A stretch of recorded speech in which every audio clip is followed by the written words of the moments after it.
Hello everyone, this is Mike and welcome to F2F Tech. If you watched my last video, you know that I tested the CryEngine ray tracing benchmark Neon Noir. Before I started to benchmark each card, I decided that I also wanted to test in a game that I'm currently playing, and that game is The Outer Worlds. This game is developed by Obsidian Entertainment, the same folks that brought you Fallout New Vegas. Obsidian chose to use the Unreal 4 engine, which is known to perform better on NVIDIA hardware. Now that said, the purpose of this video is to show you how well each of these cards perform during actual gameplay. And when I typically compare cards, I do my best to make sure I'm comparing the exact same runs, but when I benchmarked this game, I chose to focus more on actual gameplay, so I wouldn't consider this a strict apples to apples comparison. Now I'll be upfront, I didn't want to spend a ton of time testing multiple resolutions and settings, so I decided to stick to the tried and true 1080p, and as far as the graphics settings go, well, I chose the low settings, as you can see here. I chose low as most of these cards will struggle with anything more, and this game at low settings still looks pretty decent. Also note, I'd expect to see a 10 FPS gain or so if you were to drop the resolution to 720p. Here's a sped up view of the run I did with all the cards tested. I basically spent a couple of minutes with each card and played through the same exact areas of the game. Now, as I previously mentioned, this isn't a strict apples to apples comparison, as I didn't time each run and the captures are not 100% the same. So again, please keep that in mind. And here's a look at all the cards I tested today.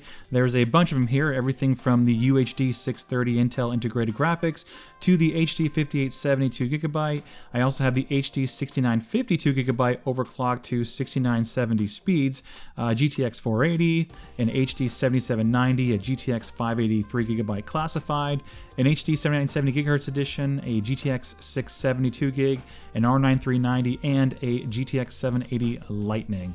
Let's go ahead and take a look at the slowest GPU in the bunch, the UHD 630. Well, I'm not really sure what to say here other than it's not playable at all. The GPU did see its full boost at 1200 MHz and it did sustain that the entire time. VRAM utilization was slightly over the 2GB mark, which obviously ramps up the system memory consumption up close to 10 GB, but you'd probably want to watch some low-spec gamer content if you even wanted to remotely play this game, even at 720p. And the next card we have is the Asus Matrix Platinum HD 5870 2GB. Wow, that's a lot to say. This card is performing under 30 FPS most of the time. Its 2GB of VRAM does help. We can see utilization in upwards of 2GB, which is nice to see. Good old Terascale isn't doing too hot nowadays. It hasn't seen a driver update in a long time, and there's obviously a lot more to talk about and why it doesn't perform, but we're not going to bring it up here. All we know is that its performance is not going to cut it at 1080p, and it could potentially get closer to 30 FPS at 720p, but you might need to make some additional tweaks here and there. And the next card we have is the HD 6950. This has been modified to the 6970 BIOS, so all the shaders are unlocked.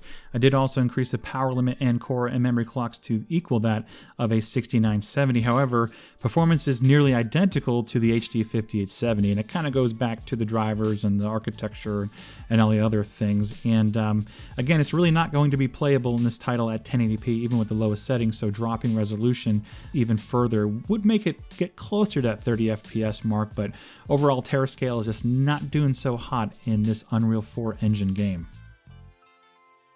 Alright, now it's time to take a look at good old Thermi, and this is the GTX 480. It definitely holds up a bit better than the previous Terascale cards, where its FPS is hovering in that 30 range at 1080p low, so that's nice to see. It does drop when there's a lot of stuff on screen, but the one thing that concerns me is the frame time variances. It's not so great with this card for some reason. It does see quite a bit of micro stutter, as you can see here in the MSI Afterburner graph, but still not a bad showing considering the age of the card. So let's take a look at the next one. Well, this next one is the HD 7790, which is Bonaire, which is GCN 1.1. It only has 1GB of VRAM, which you can see is completely saturated, but its performance is very much close to the GTX 480, which is not half bad. So we're looking at 30 FPS range at 1080p with some drops, obviously, but pretty decent showing for a 1GB card. As you can see, the texture pop-in is pretty insane, so you would have to deal with that if you were gaming or trying to play this game with a card with 1GB of VRAM. And the next card we're testing is the GTX 580, and this card hangs in very well, especially because it has 3 gigabytes of VRAM. This game will utilize up to 2.2, 2.3-ish gigabytes of VRAM with this card, so performance, it does maintain quite a bit in the 30 range, does jump up to 40 every now and then, 50 every now and then, but performance is pretty stable for the most part. We're still seeing some frame time inconsistencies in the beginning part of the test, but it does smooth out over time. But overall, a really good showing for this Fermi-based card. I think the VRAM really does help this card shine in some of the newer titles out there. The next card is the Radeon HD 7970GHz edition, and this card does perform pretty well. Its frame rate does vary quite a bit, so you will get 60 FPS in some areas and then down in the 40 range in others. But overall, it's still a pleasant experience playing the game with this card. I would certainly do that if I only had this card and I wanted to play the game at 1080p with no problems here. Since this is an Unreal 4 engine game, it doesn't quite perform as well as the GTX 670, which is the next card that we're testing here.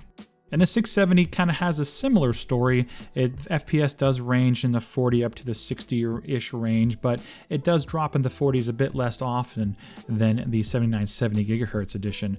VRAM utilization is pretty much up there at the top, though it doesn't really affect the performance. Frame times are good. I don't see any evidence of texture popping, and I would happily play this game at 1080p low if I had a 670.